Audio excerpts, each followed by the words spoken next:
Assalamualaikum warahmatullahi wabarakatuh. Perkenalkan, nama saya Oktaviana, NPM 920114021124, Prodi Biologi. Di sini saya akan membuat video menjelaskan materi tentang sistem indera dan sistem saraf. 1. Sistem indera. Apa pengertian dari sistem indera? Sistem indera adalah bagian dari sistem saraf yang berfungsi untuk proses informasi indera. Di dalam sistem indera terdapat reseptor indera, jalur saraf, dan bagian dari otak ikut serta dalam tanggapan indera. Umumnya, sistem indera yang dikenal adalah penglihatan, pendengaran, penciuman, pengecapan, dan peraba. Di sini saya akan menjelaskan macam-macam sistem indera pada hewan. 1. Indera pada mamalia. Pada umumnya, semua jenis indera yang dimiliki oleh manusia juga dimiliki oleh mamalia. Mamalia memiliki 5 macam alat indera. Masing-masing alat indera tersebut juga berkembang dan berfungsi dengan baik. 2. Indera pada burung. Indera penglihat dan indera keseimbangan burung berkembang dengan baik. Kedua macam indera tersebut memungkinkan burung dapat terbang lurus, menukik, atau membelok dengan cepat. 3. Indera pada reptilia. Sistem indera pada hewan. Indera pada reptilia yang berkembang dengan baik adalah indera pencium. Kadal, komodo, dan ular memiliki indera pencium yang disebut organ Jacobson. 4. Indera pada amfibi. Pada amfibi, misalnya katak, indera yang berkembang dengan cukup baik ialah indera penglihat dan pendengar. Mata katak berbentuk bulat serta dilindungi oleh kelopak mata atas dan bawah. 5. Indera pada ikan. Sistem indera pada hewan. Indera ikan yang berkembang dengan baik adalah indera penglihat, pencium, dan pendengar. Indera penglihat ikan terletak di kedua sisi kepalanya. 6. Indera pada serangga. Jumlah dan jenis serangga sangat banyak, bahkan paling banyak dibanding hewan lain di dunia ini. Sebagian besar serangga memiliki indera penglihat, pendengar, dan peraba yang berkembang dengan baik. 7. Indera pada cacing. Indera cacing tanah yang berkembang cukup baik adalah indera penerima rangsang cahaya. Indera tersebut terdapat di seluruh permukaan tubuh dan hanya berfungsi untuk membedakan gelap dan terang, tidak dapat membedakan warna. 8. Indera pada protozoa. Pada umumnya, protozoa memiliki kepekaan terhadap rangsangan yang berupa zat kimia. Hal ini terbukti dan bergeraknya amoeba sp. Apabila menemukan makanan, selain itu, amoeba sp juga peka terhadap rangsang sentuhan dan cahaya.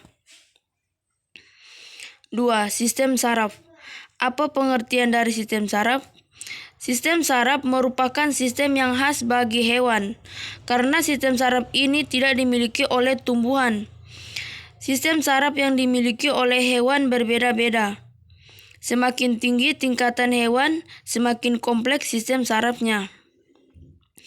Berbeda dengan pada avertebrata, di mana sistem saraf pada avertebrata secara umum belum terdiferensiasi secara nyata seperti halnya pada vertebrata.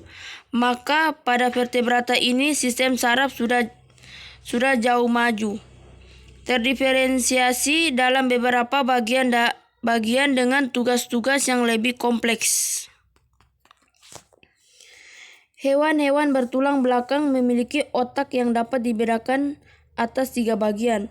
1. Otak depan, yaitu tumbuh menjadi otak besar dan lobus olfaktorius.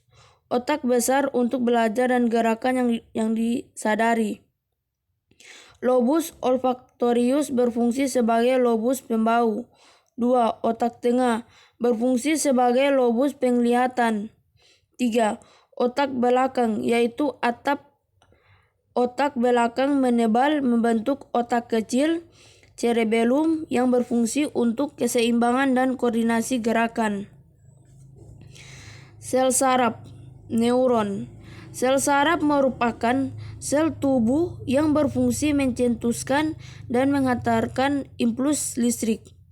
Sel saraf merupakan unit dasar dan fungsional eksitabilitas, artinya siap memberi respon apabila terstimulasi. Sistem saraf pusat terdiri atas otak dan medula spinalis. Dibungkus selaput meninges yang berfungsi untuk melindungi sistem saraf pusat. Meninges terdiri atas 3 lapisan, yaitu durameter, arachnoid, dan piameter. Di antara lapisan-lapisan ini terdapat rongga-rongga, yaitu rongga epidural space, rongga spudural space, rongga subarachnoid space. Sistem saraf pada ikan. Ikan mempunyai otak yang pendek, lobus olfaktorius, hemisfer cerebral, dan diencephalon kecil. Sedangkan lobus opticus dan cerebellum besar. Korda saraf tertutup dengan lengkung-lengkung neural sehingga mengakibatkan saraf spinal berpasangan pada tiap segmen tubuh. Pada ikan, otak besar dan otak tengah berhubungan dengan saraf penglihatan. Sistem saraf reptilia. Pada reptilia, otak besar berkembang dengan baik. Sebagai pusat saraf pembau, otak besar ini meluas sehingga menutupi otak tengah. Otak reptilia terdiri atas 2 lobus, olfaktorius yang panjang, hemisfer cerebral, 2 lobus opticus, cerebellum, medula oblongata yang melanjut ke korda saraf. Sistem saraf pada amfibi. Pada amfibi, bagian otak yang berkembang dengan baik adalah otak tengah sebagai pusat penglihatan. Otak besar berhubungan dengan indera pencium dan otak kecil hanya merupakan lengkung mendatar yang menuju ke sumsum lanjutan yang tidak berkembang dengan baik. Otak kecil terletak pada bagian belakang kranium, menepati fossa cerebri posterior di bawah lapisan durameter. Berat otak kecil sekitar 150 gram atau 8% dari berat batang otak seluruhnya. Fungsi otak kecil pada umumnya adalah mengkoordinasikan gerakan-gerakan otak sehingga gerakan dapat terlaksana dengan sempurna. Otak tengah, mesencephalon. Otak tengah terletak di depan otak kecil dan jembatan farol. Di depan otak tengah terdapat talamus dan kelenjar hipofisis yang mengatur kerja kelenjar endokrin. Saraf otonom. Sistem saraf otonom disusun oleh serabut saraf yang berasal dari otak maupun dari sumsum tulang belakang dan menuju organ yang bersangkutan. Dalam sistem ini terdapat beberapa jalur dan masing-masing jalur membentuk sinapsis yang kompleks dan jumlah membentuk ganglion.